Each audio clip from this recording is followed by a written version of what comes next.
दरवर्षी हजारो विद्यार्थी खूप मेहनत करतात, पण तरीही अनेक विद्यार्थ्यांचे सिलेक्शन होत नाही. कारण त्यांना अभ्यास येत नाही म्हणून नाही, तर ते काही अशा चुका करतात, ज्या त्यांच्या यशाच्या आड येतात. नमस्कार मित्रांनो, मी माणिक चोरमले, सहाय्यक मोटार वाहन निरीक्षक 2020 बॅच. आजच्या या व्हिडिओमध्ये आपण अशाच एम प्रिलिम्समधील 10 मोठ्या चुका पाहणार आहोत आणि सर्वात महत्त्वाचं म्हणजे त्या चुका कशा टाळायच्या हे देखील समजून घेणार आहोत. चला तर मग सुरुवात करूया. पहिली चूक आहे सिलेबस पूर्ण न वाचताच अभ्यास सुरू करणे. सर्वात मोठी चूक म्हणजे सिलेबस न पाहताच अभ्यास सुरू करणे. अनेक विद्यार्थी कोणीतरी सांगितलेलं पुस्तक विकत घेतात, यूट्यूबवर व्हिडिओ पाहायला सुरुवात करतात किंवा नोट्स वाचायला लागतात. पण MPSCने दिलेला अधिकृत सिलेबस नेमका काय आहे हेच पाहत नाहीत. यामुळे अनेक महत्त्वाचे टॉपिक्स राहून जातात आणि अनावश्यक गोष्टींवर वेळ वायाला जातो. माझा सल्ला असा आहे की अभ्यास सुरू करण्यापूर्वी अधिकृत सिलेबसची प्रिंट करून घ्या आणि प्रत्येक टॉपिक पूर्ण झाल्यावर त्यावर टिक मार्क करत चला. पुढची चूक आहे PYQ न सोडवणे. आता प्रिव्हियस इयर क्वेश्चन्स म्हणजे परीक्षेचा आरसा असतो. यातून तुम्हाला प्रश्नांचा दर्जा समजतो, कोणते टॉपिक्स वारंवार विचारले जातात हे कळते आणि परीक्षेचा पॅटर्न समजतो. जर तुम्ही PYQ सोडवत नसाल तर तुम्ही दिशेशिवाय अभ्यास करत आहात. म्हणून प्रत्येक टॉपिक पूर्ण झाल्यानंतर त्या टॉपिकचे प्रिव्हियस इयर क्वेश्चन्स नक्की सोडवत चला. पुढची चूक आहे फक्त नोट्स वाचत राहणे, MCQचा सराव न करणे. अनेक विद्यार्थी दिवसभर फक्त नोट्स वाचत असतात, पण लक्षात ठेवा मित्रांनो, सिलेक्शन हे नोट्स वाचून होत नाही, तर सिलेक्शन हे MCQ सोडूनच होतं. MCQ प्रॅक्टिस केल्याने तुमची ॲक्युरसी वाढते, स्पीड वाढते आणि कोणत्या टॉपिकमध्ये तुम्ही कमकुवत आहात हे लगेच समजून जाते. म्हणून दररोज किमान 100 ते 150 MCQचा सराव नक्की करा. पुढची चूक आहे एकाच विषयावर जास्त वेळ आणि बाकीच्या इतर विषयांकडे दुर्लक्ष करणे. काही विद्यार्थ्यांना सायन्स आवडतं, काहींना पॉलिटी, काहींना हिस्ट्री आणि मग ते त्याच विषयावर दिवसचे दिवस अभ्यास करत राहतात. पण परीक्षेत सर्व विषयांना समान महत्त्व असतं.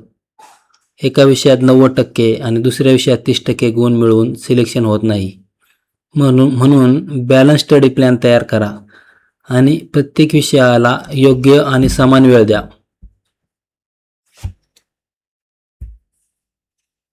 पुढची चूक आहे दररोज रिव्हिजन न करणे.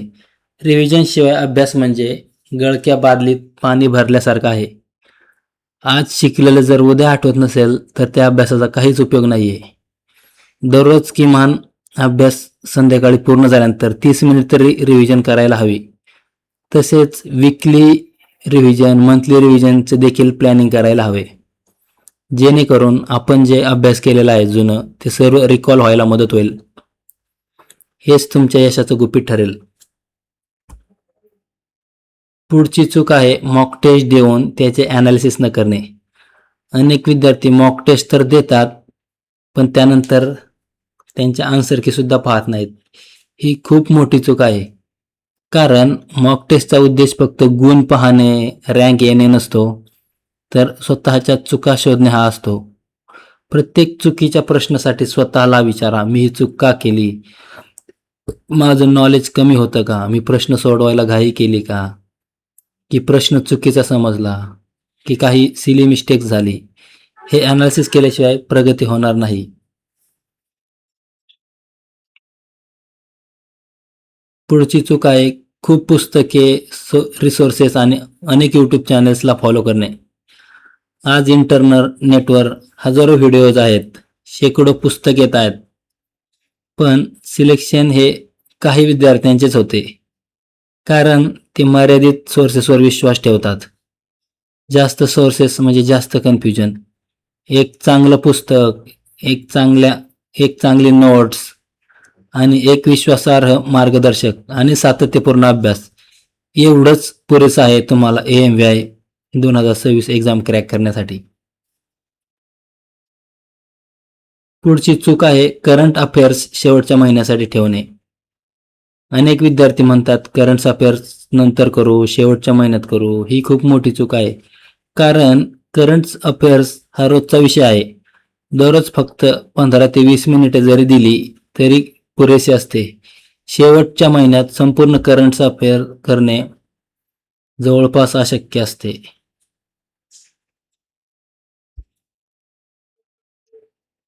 पुढची चूक आहे निगेटिव्ह मार्किंग लक्षात न घेता अंदाजाने उत्तर देणे.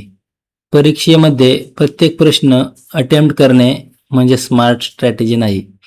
जर 2 पर्याय तुम्ही पूर्णपणे चुकीचे काढू शकत असाल तरच लॉजिकल गेस करा, अन्यथा अंदाजाने उत्तर देणे टाळा. कारण ते बरोबर येण्याची प्रोबॅबिलिटी ही 25% असेल. निगेटिव्ह मार्किंग तुमचे गुण कमी करते आणि कधी कधी काही मार्क्सने सिलेक्शन देखील हुकवते.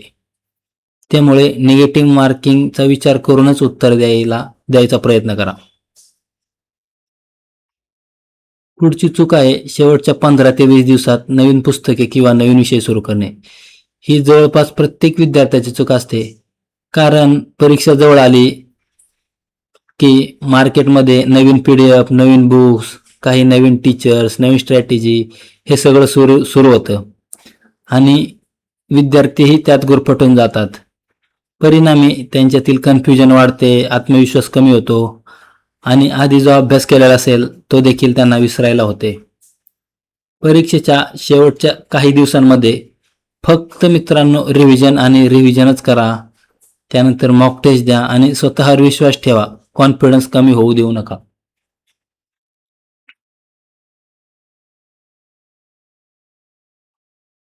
मित्रांनो, आज आपण AMI प्रिन्समध्ये 10 सर्वात मोठ्या चुका पाहिल्या. जर तुम्ही या चुका टाळल्या, नियमित अभ्यास केला, रिव्हिजन आणि मॉक टेस्टवर भर दिला तर तुमच्या सिलेक्शनची शक्यता नक्कीच वाढेल. तुम्हाला सर्वांना परीक्षेसाठी माझ्याकडून शुभेच्छा. धन्यवाद. जय हिंद. नमस्कार मित्रांनो. तर आत्ताच माणिक चोरमले सरांनी आपल्याला परीक्षेमध्ये कोणत्या चुका होतात त्या कशा टाळायच्या या संबंधित मार्गदर्शन केलेले आहे. त्याचा आपण सर्वांनी नक्की अवश्य लाभ घ्यावा. AMVI RTO प्रिलियम ऑनलाईन पद्धतीने होणार आहे. त्यामुळे परीक्षेचा सरावही ऑनलाईन पद्धतीने करणं खूप गरजेचं असेल. त्याच आधारावर AMVI अकॅडमी अगदी माफक दरामध्ये टेस्ट सिरीज तयार केलेली आहे. यामध्ये तुम्हाला 5000 practice questions, 20 full mock test तसेच MPSCच्या गट क पूर्व परीक्षेच्या PYQ प्रश्नांचाही समावेश आहे. ही टेस्ट तुम्ही लॅपटॉप किंवा मोबाईल दोन्हीवरही सोडवू शकता. ते झाल्यानंतर टेस्टचे ॲनालिसिस येईल. त्यामध्ये प्रत्येक प्रश्नाचं उत्तर डिटेल पद्धतीने दिलेले आहे. टेस्ट सिरीजमध्ये प्रत्येक विषयाच्या काही टेस्ट मोफतही देण्यात आलेल्या आहेत. तर डिस्क्रिप्शनमध्ये लिंकवर क्लिक करून आपली टेस्ट सिरीज आजच बुक करा. आणि व्हिडिओ आवडला असेल तर लाईक करा, शेअर करा आणि AMVI अकॅडमी यूट्यूब चॅनलला सबस्क्राईब करायला विसरू नका.